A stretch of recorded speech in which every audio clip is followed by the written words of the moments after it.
Rymlees 2, Hallo dag, bladsy 2 en 3, reël 1 tot 4. Op bladsy 2 is daar net 'n prentjie. Daar is 'n bed en onder die bed is 'n kat. Wat is daar die klein goedjies by die kat? Oulik, die kat het babetjies gekry. Kom ons lees saam, bladsy 3, reël 1 tot 4. Staan op, Nerien, sê ma. Ja, ma. Staan op, Nerien, sê pa. Ja, pa. Kom ons vat die volgende sin. Staan op, Nerien, sê ma.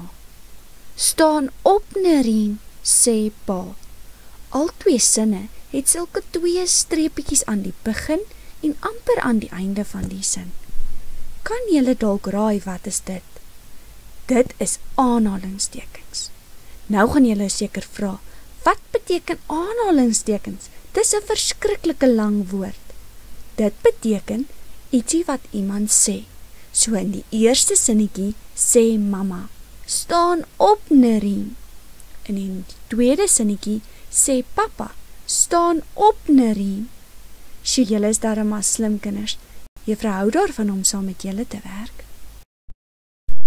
In die vorige sinnetjie, kan julle onthou, het ons geleer oor aanhalingstekens.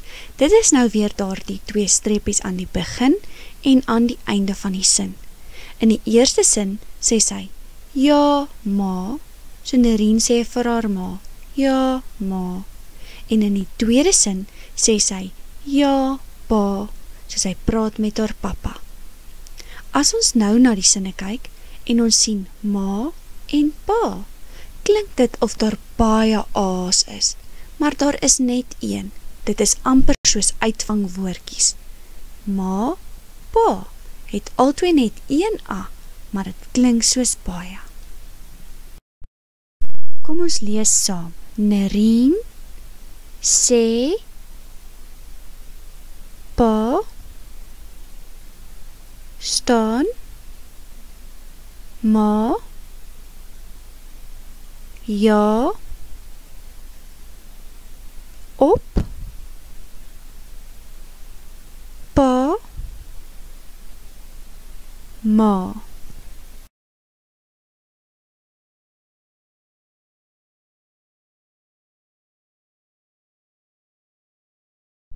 Kom ons lees weer die sinne op bladsy 3, reël 1 tot 4.